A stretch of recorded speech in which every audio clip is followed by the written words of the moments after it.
Okay, all right. Hi. Um, if you are a narrative designer or work in story writing, you know this diagram or some form of it.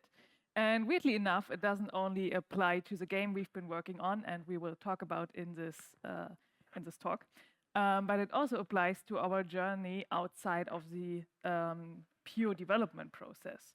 So, yeah, welcome to our cautionary tale about developing a colorful series game with a tiny company. So, first things first, introductions. Hello, we Hello. are Verena and Kerstin, and we are the entirety of Twisted Rumble Games. And we met as students, and as students, we were at devcom in 2018.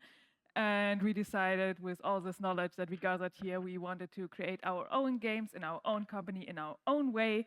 And yeah, that brought us to funding a company. While Verena takes care of art and animation, I take care of the development process. And when we actually founded our studio, it was 2020 and we were 3 people. Sandra was in charge of level design and marketing, and now we are back to 2 with one helpful friend in the background. Also, first piece of advice, 2020 wasn't the best year to found a company, so Yeah. if you can avoid it, don't found it Yeah. at the start of a pandemic. It just creates problems.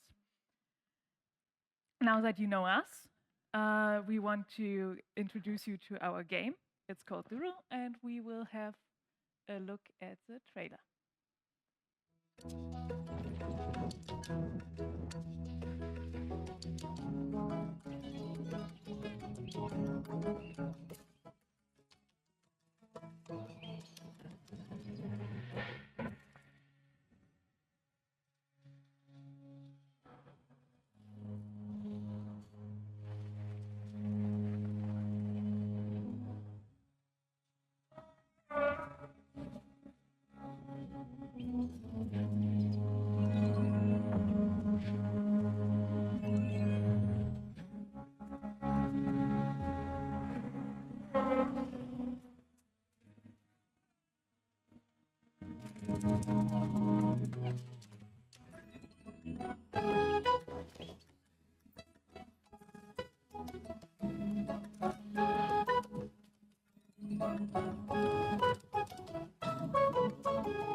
So this is Duru. It's a game about mole rats and depression, and it focuses on portraying symptoms of depression and everyday social situations. It gives practical advice to people who have a person with depression in their in their family or have a friend who has depression, and how to be more understanding and helpful towards them. Duru is not a therapy game. It is a colorful game about a dark topic. And if you wonder how you go about to creating this, well, we have something for you, which is again the trailer. There we are. We have a little step-by-step guide on how to approach creating a colorful game about a dark topic, and it's based on our approach to create Duru. So, step 1 is research. It's important for every game, but even more so for a game with a serious topic at heart. And while there is lots of information outside, inside the World Wide Web, it's good to go for books with expert knowledge, go to expert talks. Best case scenario, you find an expert them, and then in the middle of the night when you work on your game, you can send them a message and say, hey, did I understand this correctly, or am I about to make a serious mistake? And they will not be mad, but they will answer you politely and give you more knowledge for how to work through the trouble you have regarding the topic. For us, that meant we were reading up on depression and its symptoms. We were talking with psychologists. We were lucky enough to have some in our wider circle of friends. And through our journey, psychologists actually reached out to us, and we could befriend some. So that's the best case scenario. And we drew also from reports from people who are suffering from depression and are brave enough to share it, or at the point where they can share it. It's important to not only draw from your own personal experience, even though you are afflicted by the topic you want to create a game about. Unless you have like an autobiographic game, then that's an entirely different thing. Right. So that's the research for the topic. Now comes a little bit research. How do you get a setting for this very dark topic? So the topic we had, depression. But what setting should we do? What should the characters be? And normally you have an idea for a setting, and from there on you create the game. And for Duru, it was more the other way around. We wanted to detach from the human world, but still be relatable. And choosing animals is my fault because I just love to draw animal characters, so it had to be an animal. And we wanted to find one that had similar social structures as humans, maybe like specific jobs. And we strayed away from insects because, everyone knows ants and bees have a colony, but we wanted to stay in the mammal family. So that research went to the Damaraland mole rats. Everyone heard of them, right? Yeah? No? Okay. So Damaraland mole rats live actually in families up to 30 animals. They have a boss, aka the queen, that keeps everyone in check, and they give their food for their colony, so they have a job. On the plus side, the Damaraland mole rats are not often used in games, so it's a novelty. Great, right? Everyone knows their cousin, the naked mole rat, so basically that's what they were called from then on forward. But at least people could recognize that it's a certain kind of animal. So we had the animal character, and from then on the setting was actually very clear. The Damaraland mole rats live in the underground of Africa, more specific, Namibia, Angola, and the west of South Africa. And from there on, you can begin to research the environment, the animals, and the culture that is in the African world. And from there on, you create abstractions and put those into the mole rat colony. So normally for a big company, they get to fly out your artists to certain lands, so to Africa. Yeah, we went to the zoo just to look at the animals, and we went to Pinterest for other information, or to the internet. But that is also a very good way to get more information and pictures for your inspiration. So you see the animals have a certain look, and depending what you want to do for your game, you have to abbreviate. We changed the look of them slightly. So the real animals have two sets of teeth, just in the above and below, and it's just creepy, I'm sorry. So we put away the southern teeth. We just put them in the beginning, in the upper side. We elongated the body, we softened the arms and legs, and our decision was to make them bipedal, so they walk on two legs, so we have the possibility to make wall jumps and such. So we weren't really sure where... Sorry, that was me, I was touching. So we weren't really sure where it would go, but we knew that we wanted some action. So that's why bipedal. The next thing that you can look at is actually a lot of environment. Underground, everyone thinks of mushrooms that are glowing. So we have mushrooms, okay, but we still wanted other things, and the African flora is diverse and funky, and well, when we make a mole rat bipedal and depressive, why not put the plants underground? So we decided to use this as well. And we wanted inspiration from the tribes that live there in the area, and especially using the ornaments and the art and the housing and putting that underground. And so when you search and search and search, you have a lot of pictures, and then you morph them together to fit the story you want to tell. And the important part is to begin, decide on something, and for us it was a depressed mole rat, and then build up the environment from there, characters, prop designs, everything, etc. But stick with one thing and then keep on working. That was the arts research. All right, so you have your setting, you have done your research, you made, cute characters, or you have at least a concept for those. The next step, or basically parallel to that, is to define what you want to achieve. And when we think for a serious game, it's important, it's important to have a clear view of your message, right? And these goals will also help you marketing later on. For Duru, it basically was raising awareness about depression and making the symptoms understandable on an intuitive level.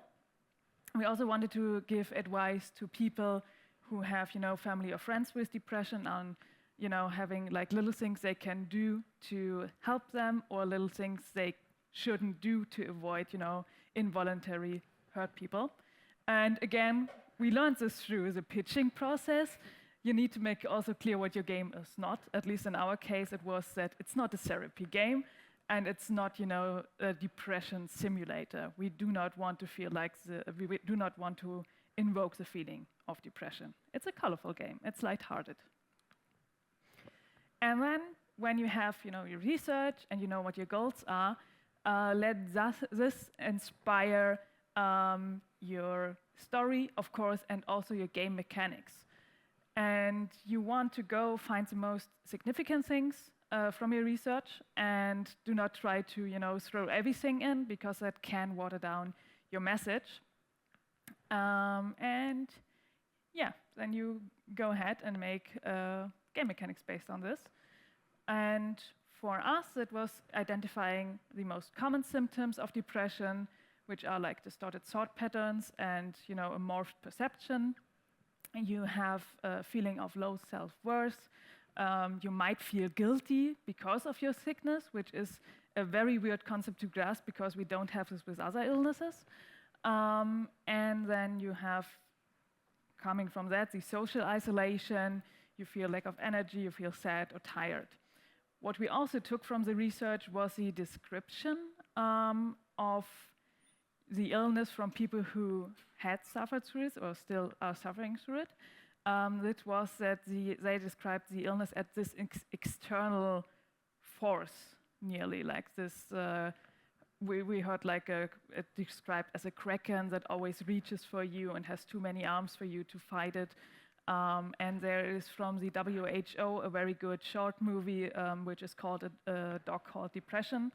So it's like this external thing. And then we have like the explanation of what happens in your head, like the thought spiral, where you catastrophize, nearly mundane things to, a whole other level. And you saw some of those mechanics in the trailer. We went from those, descriptions and made this externalized representation of the illness. We have a companion that is, unlike in other games, not helpful. It will manipulate you. It will, make the player's job harder. And it's also like an element of the puzzles. You have to work around it to succeed. You can't leave it behind, just like you can't just leave depression behind. Also, people have people who don't know the illness have this misconception of oh yeah, you need to smile more, you need to go out more. But no, it's not that simple. You can't outrun your depression. You can't just, smile through it. Then we have the thought spirals, and again, we always show, like through these visual effects, that the thoughts are not the ones of the characters. Again, this is something that is hard to understand if you haven't been in contact with depression, that you have thoughts that are like not your own. They come from the illness. And this is how we want to represent it. And then we have, through the story, the aspect of social isolation and feeling guilt about this illness.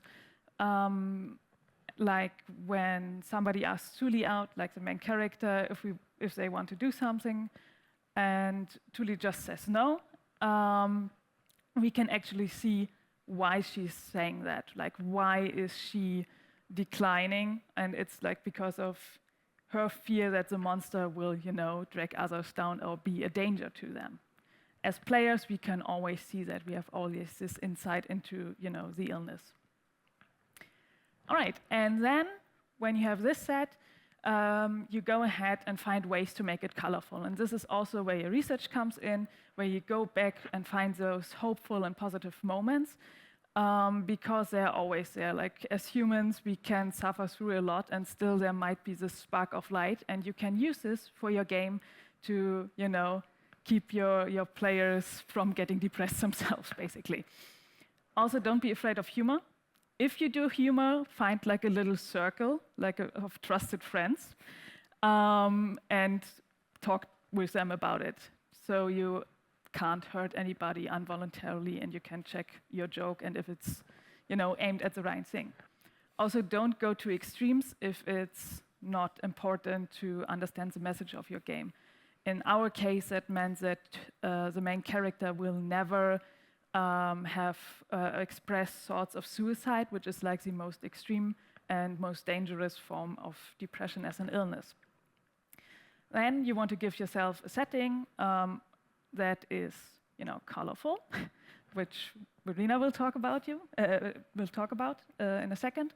And you can also find like mechanics or metaphors that don't spell everything out. Like, we have this little monster, which nearly looks cute, but it's actually like the personification of depression. Right. So, normally when you hear underground, you think darkness, brown colors, narrow spaces. Together with the topic depression, you might think that we would actually just make another Limbo game, you know, black and white, something following. But like Kerstin said, we wanted to make it colorful, so you might take a different approach. Okay, so the first design was actually brown, and I realized that this is not the way to go, so I reiterated, and we decided to really put some extreme colors inside. So, like I said, making mole rats bipedal and depressed, just change the underground color.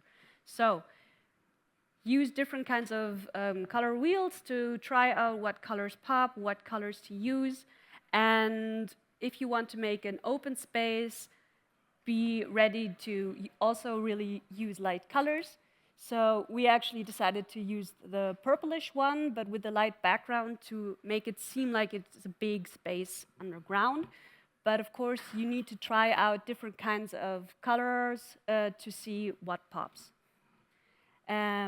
We also wanted to use lighting, and Unity made it very easy for a 2D setting to use lighting now, so that was also very helpful. And open up the levels so you don't feel claustrophobic. The same thing we applied to the housings of the mole rats where they live. We wanted to turn around the colors there because this is not the level, this is just where you live and socialize. So here you also try out different kinds of color schemes and see what pops, what goes under, and what looks good from afar. And I don't know why we decided on the purplish colors. They popped up with the sand colors of the background. And looking at our corporate colors, I guess we just like purple, so, you know, stick with one thing. Next come the character of the mole rats. We wanted to make a very big story, and Kerstin will talk about, you know, cutting stuff out of the story. But we wanted each and every mole rat to be distinguishable because everyone had their own characteristics, they had their own story. So they had to also be a little bit different. So, you know, do that by the body, do that by color. The interesting part of the Damaralan mole rats is that everyone has a white spot. But interestingly enough, everyone has a different spot. So they're not on the same place. Like in other animals where you can't distinguish them, you can distinguish Damaralan mole rats. So that's what we tried to do with the white spots, to place them everywhere. Oh my God. To place them somewhere. And for me, they are distinguishable. I think sometimes other people can't. do that, but I also tried to give them the weaving patterns of baskets, so to integrate something interesting there. And right. But you still need them to be visibly in a family. So the noses and the teeth and the eyes are actually the same. They're just positioned differently to give them also some character. And this is also an example of colors, to see what colors pop in front of a very dark background. So don't worry, we don't have green mole rats in our game. It was just a comparison what colors go together. We were inspired by the culture, so we wanted to add props, add that to the props and jewelry. And in addition to the differently white spots that the mole rats have, everyone has necklaces or jewelry or beads placed on different parts of their bodies. And we gave them character and quirks, so we made them part of their clothing. For example, Mablevi, who's very strict boss, has a tie, but then we have the quirky twin there that likes to, destroy stuff, and she just uses it as a bandana. So everyone has their own style in the colony. What's also important in our story was that you need to show emotions. So that's why I gave the animals eyebrows and eyelids, what isn't normal for the animals, but it helps us in the many cutscenes that we have, where we depict the trouble that Thule is having, that we could easily give them expression for that. Right. Then comes the plants. So, like I said, we wanted to put plants underground. We have a lot of variety of plants, which I didn't really knew could grow. That's why it was very interesting for me.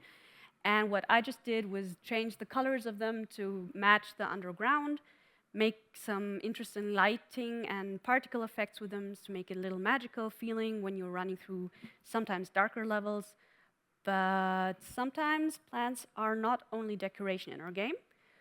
We do have some enemies, let's call them like that. So we do have plants that can hurt, but we are not going to the extreme, so you can never fail in our game.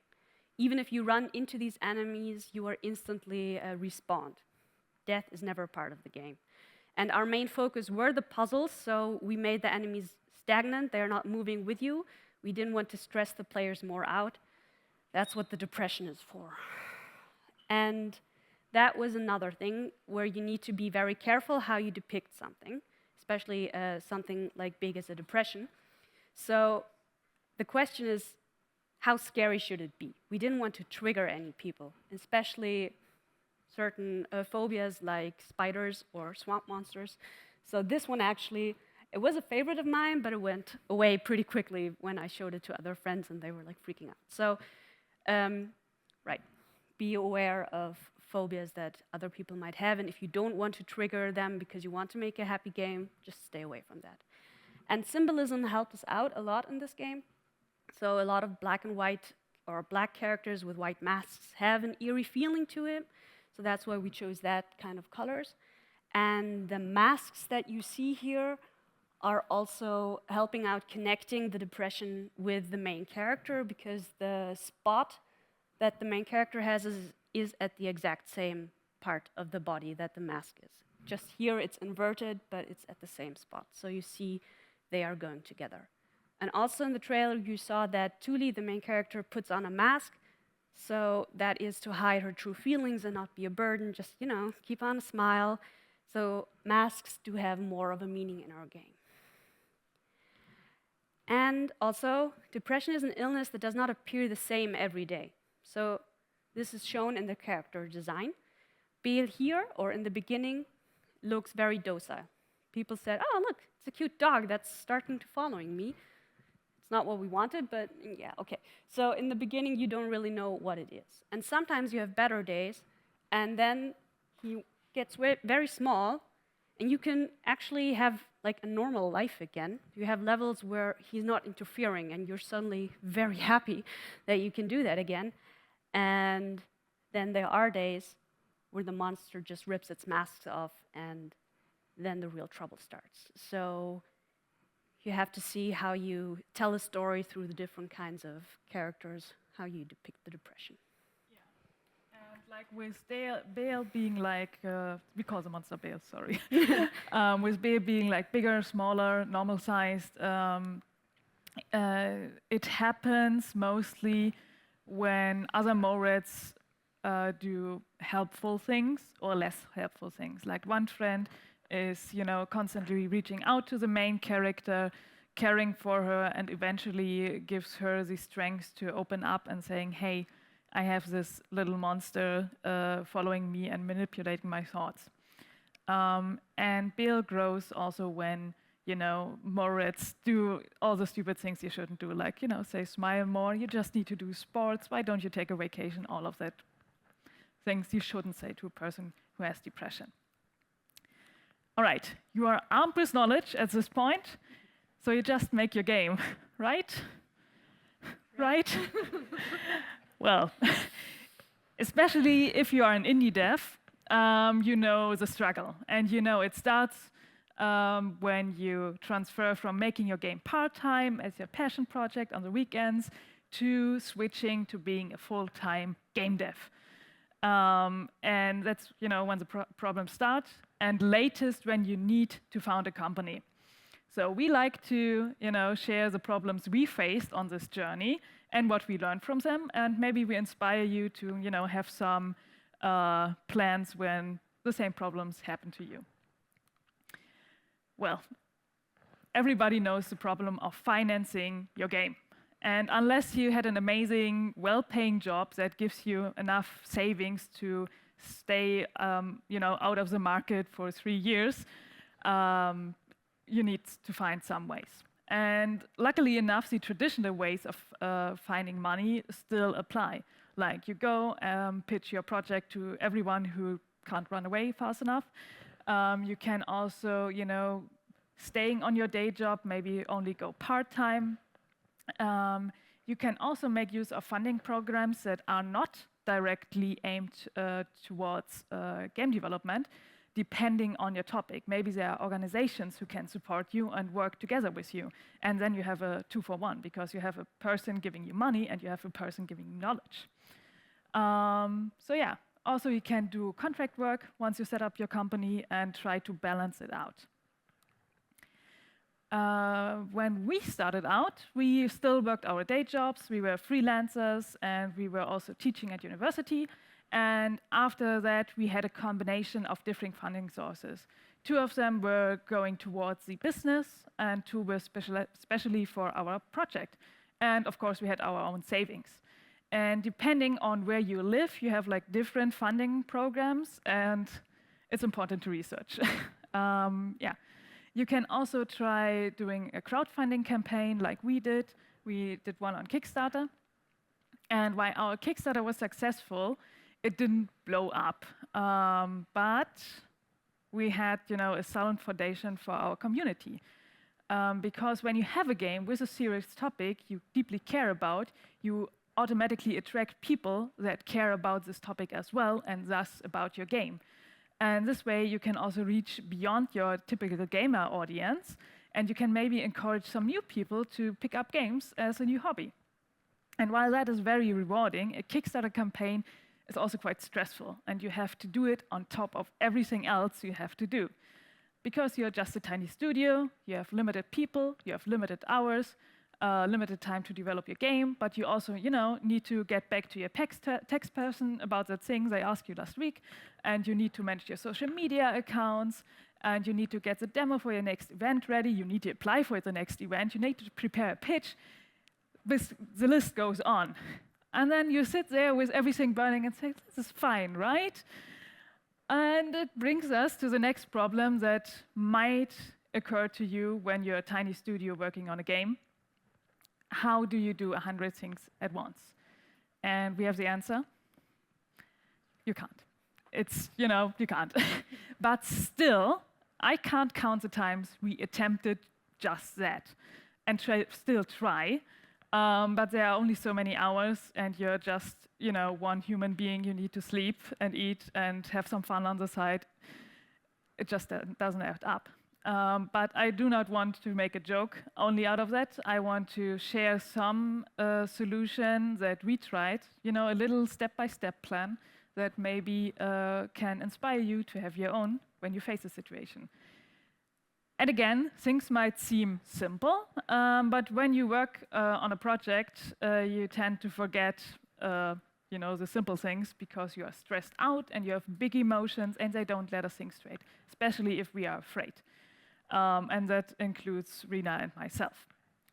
So this little plan we show, it's as much for you as it is for us.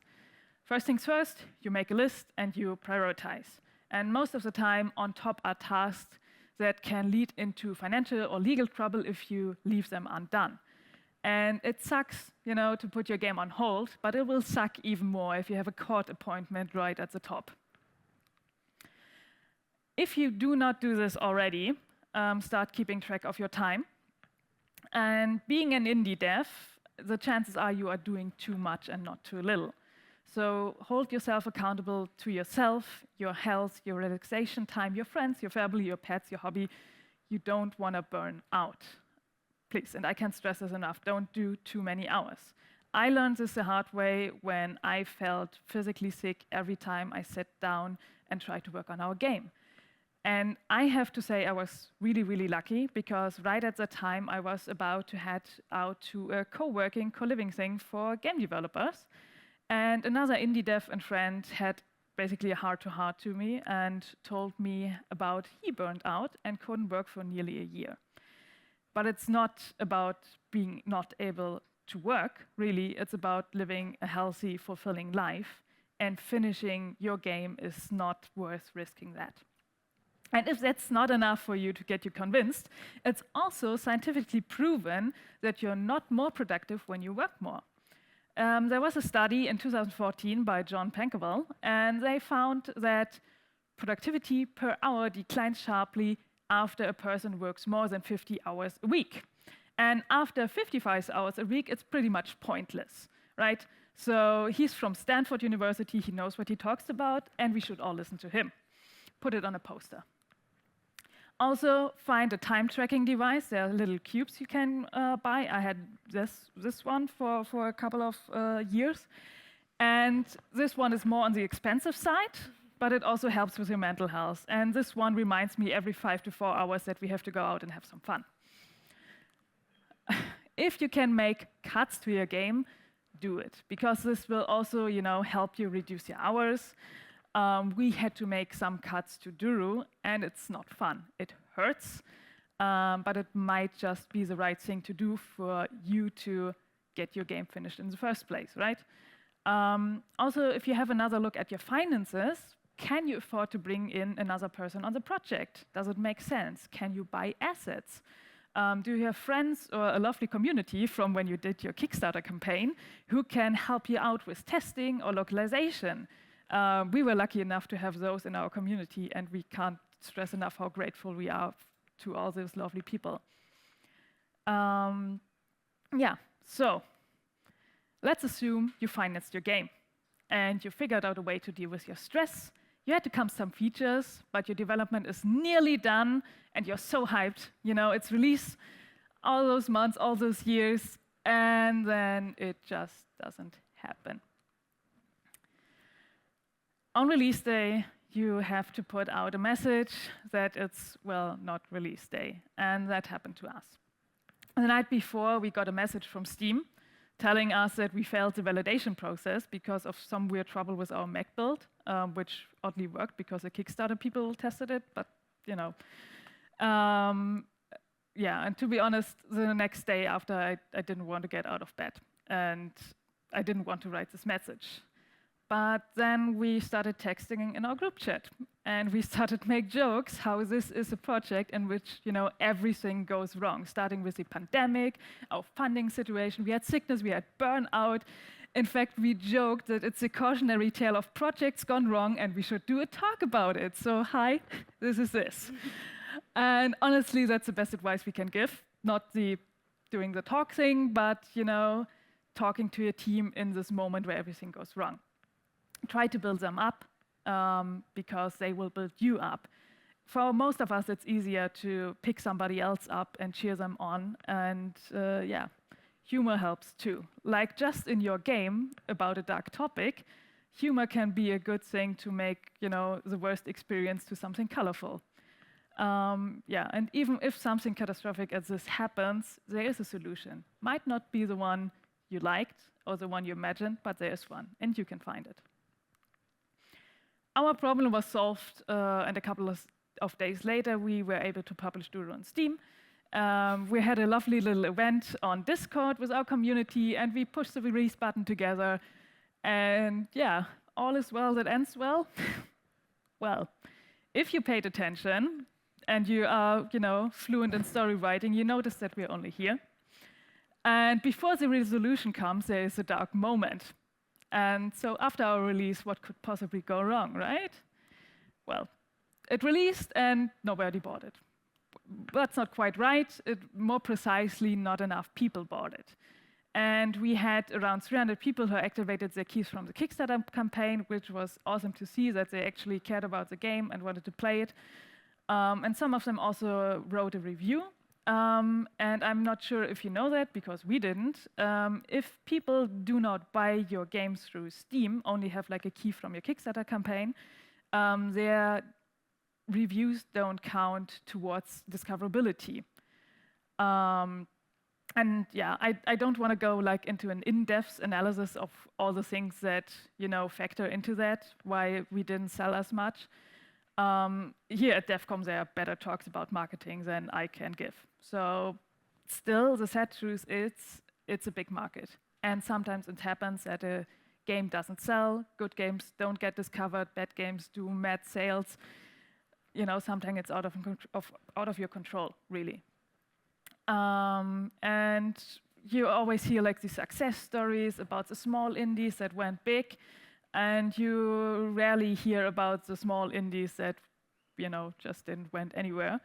And we didn't hear about it, or we didn't want to hear about it, or we were just so sure it wouldn't happen to us, but it did. So we were faced with another uncomfortable question, which is, what do you do when your money runs out? Do you have a plan for that?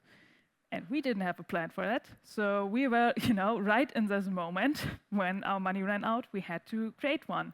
We had plans for our next project. We wanted to use the money from Duru to create the next prototype. And we were, in this weird transition phase. And due to a combination of different circumstances regarding our grants, we were in a weird deadlock where we had to pay a bill with money we didn't have, but we needed to pay the bill in order to receive money. It was weird, it was crazy, and maybe we could have seen this coming in some way, but we came right out of a stressful release. Emotions were high, energy was low. It just happened. And regardless of fault, it forced us to think about this question. And we armed ourselves with lots of ice cream, which also is a good thing. When you're stressed out, it calms you down. And we basically created an emergency protocol on how to deal with this situation. And we like to share it with you to inspire you for your own, because regarding on your situation, things might be different, but this is ours. First things first, it's all right to feel scared or defeated or sad. It's, it's human, but just don't do it alone. If you have a team, talk to them, share your emotions. If you're an indie dev that is solo, maybe you have a friend who's also a solo indie dev, and you can, vent to each other. It just helps tremendously.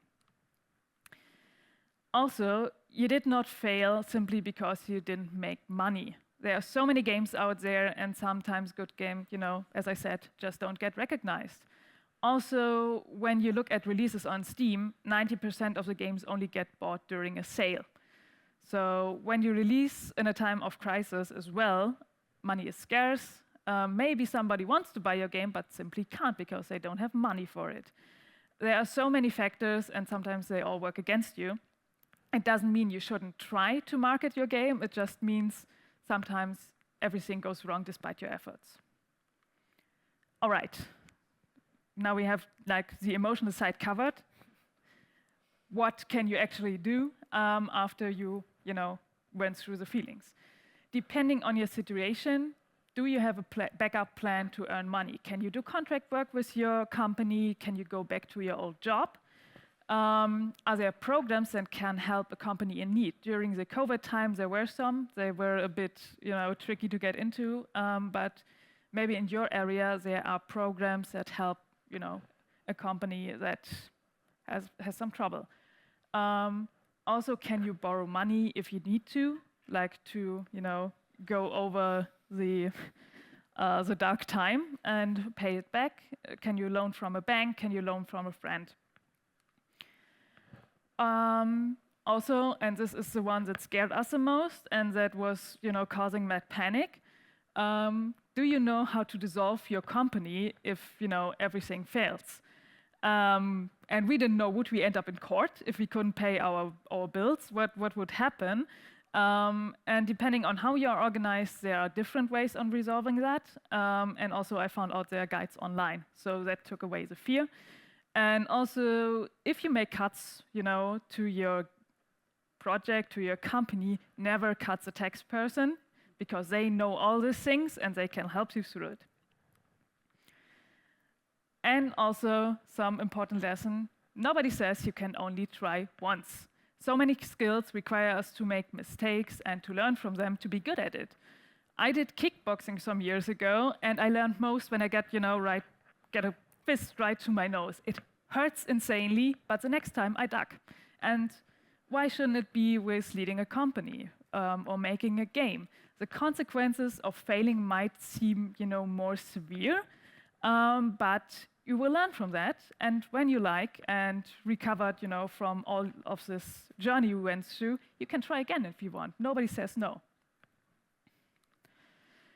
So, once we figured out the world wouldn't end if our company did, it took away the fear and we could start thinking straight again. We realized it was just like the times before. We had a problem and there would be a solution. It wouldn't be the one we liked or preferred, but there was one. And in the end, I asked my parents for money, which at the age of 33 felt like another failure. But my parents were great. My mom was only worried about me not doing well, like mental-wise, and she also asked if game deving and the company was good for my health.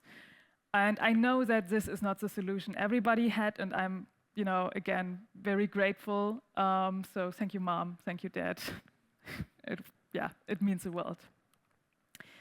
And after that, we got, back on track. We followed our plan. We're getting started with our next project. We received prototyping fund from the media board for our next game, which will also be a colorful game about a topic. It's currently called Was It Poison? And it's a murder mystery dating sim about toxic and healthy relationships. And maybe in a year or two, we can tell you all about how that went and if we, could use our knowledge from this game, or if we find, a whole other experience of mistakes, and then we can share them as well. So this was our journey, and you can boil down our lessons to, a couple of things.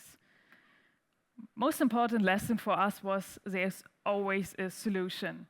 Again, might not be the one you like or the one you preferred, but there is one. When you're overworked and stressed or panicked or afraid, you might not be able to see it.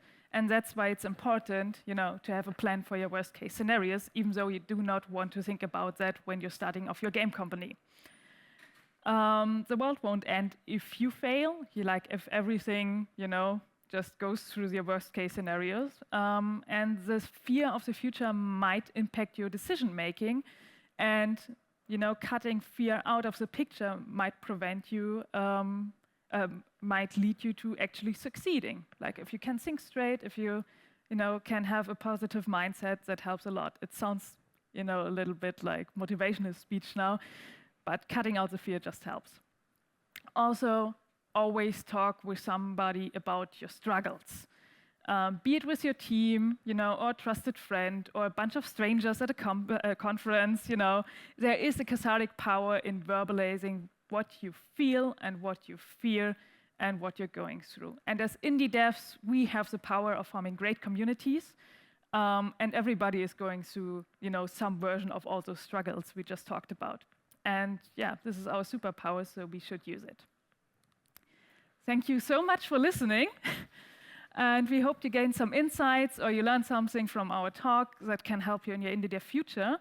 We don't have time for questions in here, but we will find a place to hang out outside if you want to talk about something, if you want to share your journeys or have some questions. Otherwise, you can always reach out to your favorite social media channel. Thank you so much.